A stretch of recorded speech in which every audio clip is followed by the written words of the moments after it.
భారతీయ railway వ్యవస్థ అతి పెద్ద రైల్వే వ్యవస్థ. సాధారణమైనటువంటి ప్రజానీకాన్ని, మధ్యతరగతి ప్రజానీకాన్ని చౌకగా తక్కువ ఛార్జీతో ఒక ప్రాంతం నుంచి ఒక ప్రాంతానికి ప్రయాణించేటువంటి ఏర్పాటు చేయగలిగినటువంటిది భారతీయ రైల్వే. ఇది మనం దీన్ని కనుక పరిశీలిస్తే మోడీ ప్రభుత్వం చేసింది ఏమిటి?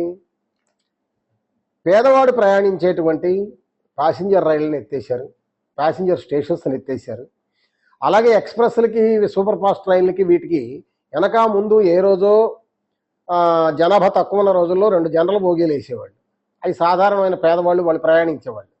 అటువంటి ఆ బోగీల్ని, జనరల్ బోగీల్ని ఈరోజు ఇప్పుడు జనాభా ఇప్పటికే పెరిగినా కూడా పెంచలేదు. కాబట్టి పేదవాడు ప్రయాణించేటువంటి అవకాశాలని వాటన్నిటినీ కూడా కుదించి పారేశాడు. ఇక వాళ్ళకు ఉన్నటువంటి దిక్కు ఏంటంటే ఎక్స్ప్రెస్లకి వాటికి తగిలించినటువంటి ఆ ముందొక భోగి వెనకొక భోగి పడితే అందుట్లో పడడం లేతే లేదు. ఇది పేదవాడి పరిస్థితి. ఇక మధ్యతరగతి వాడికి వచ్చేటప్పటికి ఏం చేశారు? స్లీపర్ క్లాసులు. అంతకుముందు చాలా ఇతర రాష్ట్రాల నుంచి ఒక రాష్ట్రాల నుంచి ఇంకో రాష్ట్రానికి వెళ్ళాలన్నా కూడా, ఎక్కడ దూర ప్రాంతాలకు వెళ్ళాలన్నా కూడా స్లీపర్ క్లాసులో కాస్త చౌకగా వెళ్ళేటువంటి వాళ్ళు. ఇప్పుడు ఆ స్లీపర్ క్లాస్ని సగానికి సగం కుదించేశాడు. సగానికి సగం కుదించేసి అందుబాటులో లేకుండా చేసి రెండవ వైపున ఏసీ క్లాసులు, ఎక్కువ ధరకు ఉండేటువంటి ఏసీ క్లాసులు పెంచాడు. ఏసీ క్లాసులే కదా ఇప్పుడు కొత్తగా వేస్తున్నటువంటి ట్రైన్స్ అని వందే భారత్ ట్రైన్స్ వేస్తున్నారు. ఈ వందే భారత్ ట్రైన్స్ ఇంకా ఎక్కువ ఛార్జీ వసూలు చేసేటువంటి పరిస్థితి. అంటే ప్రజానీకాన్ని దోపిడీ చేయడానికి, అత్యధిక ఛార్జీలతో దోపిడీ చేయడానికి, మధ్యతరగతి వర్గాన్ని వీళ్ళని దోపిడీ చేయడానికి ఉపయోగించేటువంటివి ఆయన చేస్తున్నటువంటి పరిస్థితి. ఇప్పుడు పర్యవసానం, వీటన్నిటి పర్యవసానం ఏం జరుగుతుంది? సాధారణమైన పేద ప్రజానీకం ప్రయాణించేటువంటి జనరల్ బోగీల్లో చాలటం, జనరల్ బోగీలు, ఆ జనరల్ బోగీలు చాలక వాళ్ళు ఏం చేస్తున్నారు? స్లీపర్ క్లాసుల్లోకి వేస్తున్నారు. అసలే స్లీపర్ క్లాసులు, ఈ స్లీపర్ క్లాసుల్లో వాటిని సగానికి తగ్గించేసేది సంఖ్యని. అంటే భర్తల సంఖ్య తగ్గిపోయింది. చాలామంది మధ్యతరగతి వాళ్ళు ఇతర ప్రాంతాలకు వెళ్ళాలి అంటే టికెట్ కొనుక్కొని కూడా కన్ఫర్మ్ అవ్వకపోవడానికి కారణం భర్తలు లేకపోవడం. కన్ఫర్మ్ అవ్వకపోవడం వల్ల వాళ్ళు కూడా ఏమైతే అది అయింది అని చెప్పని ఎక్కేస్తున్నారు. వాళ్ళు ఎక్కుతున్నారు, ఈ పేద ప్రజానీకం వీళ్ళు ఎక్కుతున్నారు. ఈ జనరల్ కంపార్ట్మెంట్లో వెళ్ళేటువంటి వాళ్ళు దాంట్లోకి ఎక్కుతున్నారు.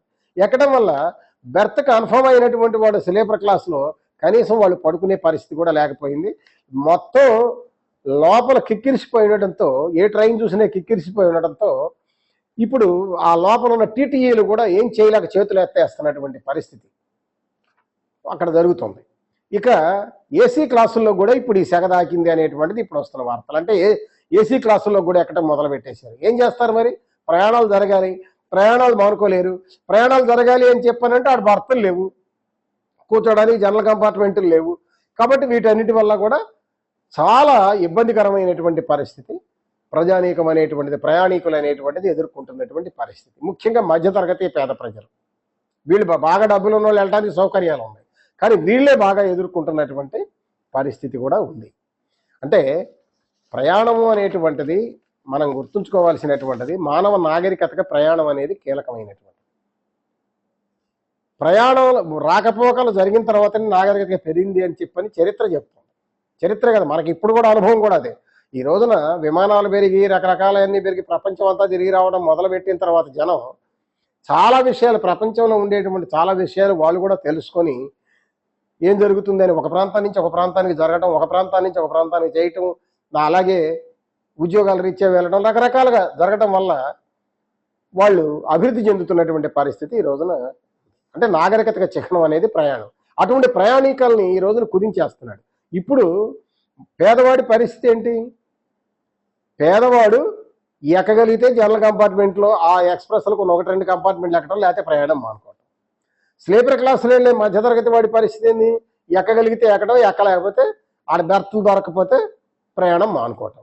అంటే ప్రయాణాలను కుదించేసేటువంటి పరిస్థితి ఈ రోజున వీళ్ళు బీజేపీ ప్రభుత్వం చేస్తూ ఉంది. ఒకవైపున ప్రపంచంలో ప్రయాణాలు పెరగడానికి కృషి చేస్తుంటే, మన దేశంలో ప్రయాణాలు కుదించడానికి మోడీ ప్రభుత్వం అనేటువంటిది చేస్తుంది. అంటే ఒక తిరోగమన చర్య అన్నమాట.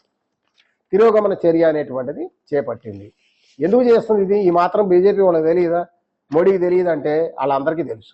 వాళ్ళకు పర్పస్ఫుల్గానే చేస్తున్నారు. ఇది ఏమిటి ఆ పర్పస్ఫుల్ అంటే రైల్వేలని ప్రైవేటీకరించడం అనేది వాళ్ళకు ఉన్నటువంటి ప్రయోజనం. రైల్వేలని మోడీ ప్రభుత్వం ఏంటి, సర్వాన్ని అమ్మేయాలి, ఏది ప్రభుత్వ రంగంలో ఉండకూడదు, మొత్తం వెళ్ళిపోయి అంబానీలు, ఆదానీలు, ఇంకా చెప్పాలంటే ఇతర దేశాల కంపెనీలు వాళ్ళందరి చేతుల్లోకి వెళ్ళిపోవాలి. ఇది పరిస్థితి. కానీ రైల్వే వ్యవస్థ అలా వెళ్ళిపోయిన తర్వాత మనకేమవుద్ది? ఒకటి, ఛార్జీలు విపరీతంగా పెరుగుతాయి, వాళ్ళ దయాదాక్షిణ్యాలకు మనం ఆధారపడాల్సినటువంటి పరిస్థితి వస్తుంది. కాబట్టి టోటల్గా ఇది మన నష్టం. రెండోది, ఆ రైల్వే వ్యవస్థ నిర్మించినటువంటి లక్షల కోట్ల రూపాయల ఆస్తులు కలిగినటువంటి వ్యవస్థ అది. ఆ లక్షల కోట్ల రూపాయల ఆస్తులు కలిగినటువంటి వ్యవస్థ ఎవరి డబ్బులతో నిర్మించింది? అది మన డబ్బులు. అంటే మన డబ్బుల్ని వాళ్ళకి అప్పగించేస్తున్నాడు. మన డబ్బుల్ని వాళ్ళకి అప్పగించేసి మన ఆస్తిని వాళ్ళకి అప్పగించేసి వాళ్ళు చెప్పిన రేటుకి వాళ్ళు వెళ్ళమంటే వెళ్ళండి, మానుకోమంటే మానుకోండి అని చెప్పని చేసేటువంటి పరిస్థితి చేస్తారు. కాబట్టి ఇది దుర్మార్గమైనటువంటి విషయం. కాబట్టి ఇటువంటి తిరోగమన చర్య జరుగుతున్నటువంటి మోడీ ప్రభుత్వం మనకు పోవాలి. రెండవది, అసలు మనకేం కావాలి? మనకు కావాల్సింది ఒకటి, స్లీపర్ క్లాసులు విపరీతంగా పెరగాలి. ఇంకా కొత్త రైళ్ళని కూడా స్లీపర్ క్లాసులతో ఉన్నటువంటి కొత్త రైళ్ళని కూడా వేయాలి. అంటే ఏసీ బోగీలు వద్దని కాదు నా ఉద్దేశం, కానీ ఏసీ బోగీలు కొన్ని ఉన్నప్పటికీ కూడా స్లీపర్ క్లాస్ అనేటువంటిది పాత స్థాయిలో ఉండాలి, ఇంకా అవసరమైతే ఇంకా పెంచాలి. అలాగే ప్రతి ఎక్స్ప్రెస్కి, రైల్వేకి, ప్రతి ఎక్స్ప్రెస్ సూపర్ ఫాస్ట్కి కూడా కనీసం ఒక 5 జనరల్ బోగీలు అనేటువంటివి కూడా ఉండాల్సినటువంటి అవసరం ఉంది. ఇవి కాకుండా పాసింజర్ ట్రైన్స్ని పునరుద్ధరించాల్సినటువంటి అవసరం ఉంది, పాసింజర్ స్టేషన్స్ని పునరుద్ధరించాల్సినటువంటి అవసరం ఉంది. అయితే వీటన్నిటికీ చేస్తే రైల్వే లాభాల్లోకి రావాలంటే ఎలా అంటే రైల్వే లాభాల్లోనే వస్తుంది. ఎందుకు వస్తుందంటే ప్యాసింజర్ జనాభా తిరిగేటువంటి దాని మీద పెద్ద లాభాలు రావు. లాభాలు వచ్చేదంతా గూడ్స్లో వస్తాయి. ఆ గూడ్స్లో వచ్చేటువంటి లాభాలను దీనికి క్రాస్ సబ్సిడీ చేస్తారు, దానికి అత్యధిక లాభాలు వస్తాయి, వాటిని క్రాస్ సబ్సిడీ చేస్తారు.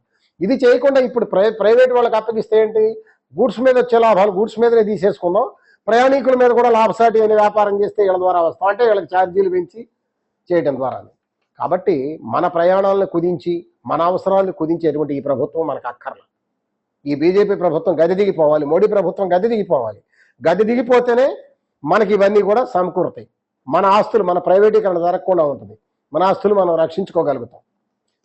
కాబట్టి గద్దె దిగాలి అంటే ఏం చేయాలి?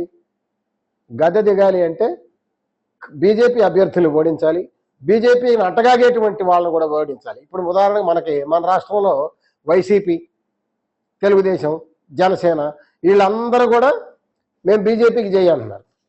వీళ్ళందరూ రేపు పొద్దున ఎంపీలు గెలిస్తే, రేపు పొద్దున పార్లమెంట్లోకి వెళ్తే మొత్తం రైల్వే వ్యవస్థను నేను అమ్మేస్తున్నాను అని చెప్పని బిల్లు పెట్టాడంటే వీళ్ళందరూ చేతులు ఎత్తేస్తారు, ఎస్ బాస్ అని. ఇటువంటి వాళ్ళు అవసరమా మనకి? అందుకనే మనకు కావాల్సినటువంటిది రైల్వే ఆస్తుల్ని కాపాడే వాళ్ళు కావాలి, వీటిని కాపాడేటువంటి వాళ్ళు కావాలి. కాబట్టి ఈ రోజున ప్రత్యామ్నాయంగా మనం ఓటేయాల్సినటువంటి అవసరం ఉంది. ఇప్పుడు ప్రత్యామ్నాయం అనేటువంటిది ఇవాళ ఇండియా కూటమి ఉంది. ఇండియా కూటమిలో కాంగ్రెస్ ఉంది, వామపక్షాలు ఉన్నాయి, ఆప్ లాంటి పార్టీలు కూడా ఉన్నాయి. కాబట్టి ఎక్కడ వామపక్షాలు, ఆప్ లాంటి పార్టీలు నిలబడితే వాళ్ళని గెలిపించాలి, ఎక్కడ కాంగ్రెస్ పార్టీ నిలబడితే వాళ్ళని ఎంపీలుగా, ఎమ్మెల్యేలుగా గెలిపించాలి. వాళ్ళందరినీ గెలిపించడం ద్వారా మాత్రమే మనం ఈ రైల్వే వ్యవస్థను కాపాడుకోగలం, ఈ దేశాన్ని కాపాడుకోగలం. వాళ్ళని గెలిపించడం అనేది మన అవసరము, అలాగే దేశ ప్రయోజనం కూడా.